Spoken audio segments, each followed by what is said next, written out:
Manipuri Forex Trading Channel na yang pernah mempermukan taram opsari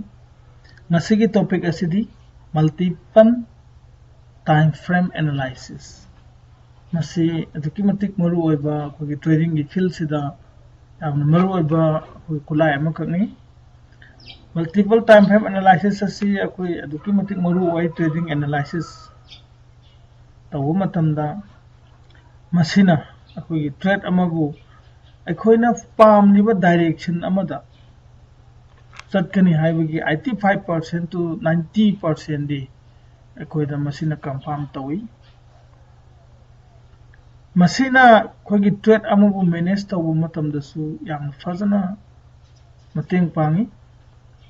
multiple time frame analysis ना अदना अखोइना हाइरिबा multiple time frame analysis असि season ननबगी दमकता डायरेक्शन नमदा मार्केट न चटलिंगै मतमदा माकी इंपल्सिव अमसुंग रिट्रेसमेंट मूव असे कोई हाना फजना खंगबा दरकार ओय मसिना मार्केट अमगी डायरेक्शन तो ताकलिबनी impulsive move and retracement move अनि सिना पुंजलगा होल डायरेक्शन अम खक्ताई अन हारिबा खोगी multiple time frame analysis asi am darkar oibnina ai makhada 4 hour aduga 15 minute makoi gi leinaba multiple time frame analysis ta adugi chora ko ai ucharake mase khoi gi 4 hour gi graph ni haina lawsi masida ji aina yekchari basi 4 hour gi uptrend मथक Chatap train की direction मतंगसिदा सी मखोंग सिदगिना सिभौ सिजे अखोई मागी range से सांगी मसिगी range से अखोना impulsive move कवी असी से अखोना करी कौगा मतमदा इंपल्सिव मूव कवी exam Savara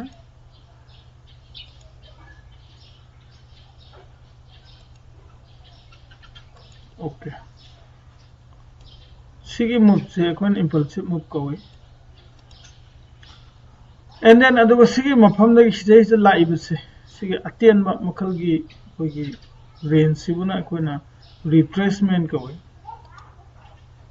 masibuna retracement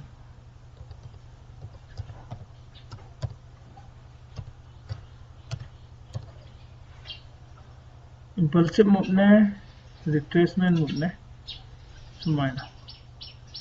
masibuna retrace aduga Sina impulsive,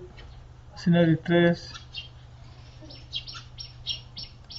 dagi impulsive, retrace. Masina impulsive sina mathak to satpa man hen sang satpana mang akan magi whole direction je uptrend chalibani. Masi khoi gi 4 hour gi structure ne na khoi lawsi. Matang सिदा अकोगी 15 minute की structure जिना कमाइन तौगदगे हाइबदु आई हाइजरक लगे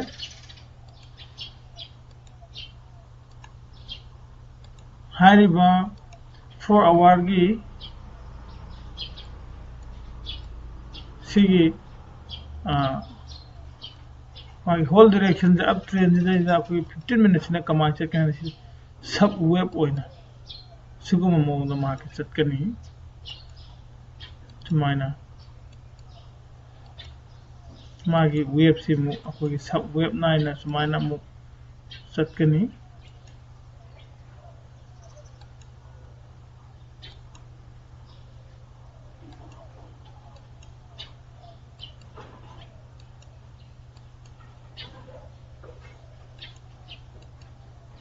Sumaina mung shop web 9 na chatkani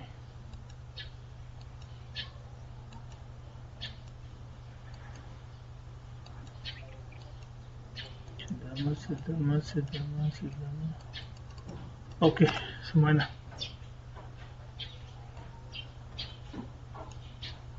sumana chatkani sigi mong sida adu oiba tagadi sigi je akoi ahan ma yekibaji 4 hour gi kainone magi color je 4 hour gi red ohe lage aduga amasina blue sumo he lage sigi 4 hour gi magi train direction je impulsive move ta koina trade tawbusi akoida aduga risk reward je dikmatik phajai habisi koina khangi ana samaina subwave oina 15 minutes samaina lakpa matamda 4 hour gi magi kaino amamda range amamda 15 minute ki lots of opportunity akoida fangi ana aina masi 4 hours ji up train lairabanina maksi buy tawge haina khanba taragadi kadai kadai jaga da koina buy tawba ya kai ba matamda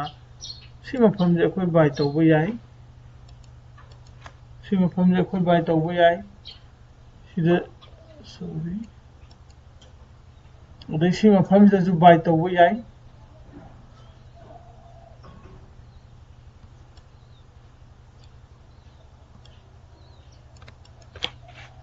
sim lawrage si mafam je buy tawba yai adagi si mafam je buy tawba yai sumaina dagi maase mu retrace mu halaba matam ta mu kada jaga dagi mu sai mafam dagi ma koi buy tawba yai adagi si mafam dagi mu buy tawba yai si mafam dagi mu buy tawba yai sumaina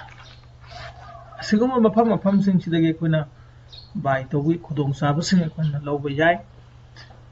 adagi amuk ngasagi sigi red line dina 15 minute time frame gi koigi higher time frame dina haina lawba taragadi jai the subwave oina macha oina chatliba asina moi koigi 1 minute ki structure na haina koina lawraga season abasu yai hariba 15 minute ki one range amada koigi lots of opportunity 1 minute ta phangi ade magi retrace ta ju koina impulsive move sida hana koi practice tawba tare dugi matungda asagi retracement gi sing asi jo koina impulsive move ta koina experience laira aba matamda retracement gi se koi aduma seasonable yai matau smai tawduna multiple time frame analysis ase kogi trading asidadi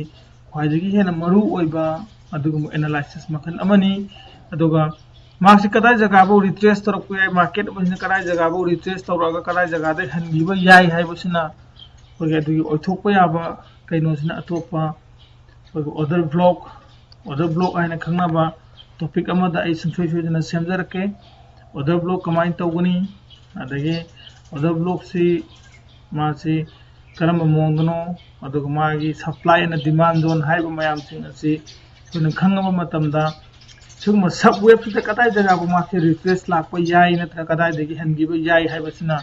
aduga topic amada amuk semjarake ngasi goinadi mayam ba amukana kaina ba ya tangni jari thank you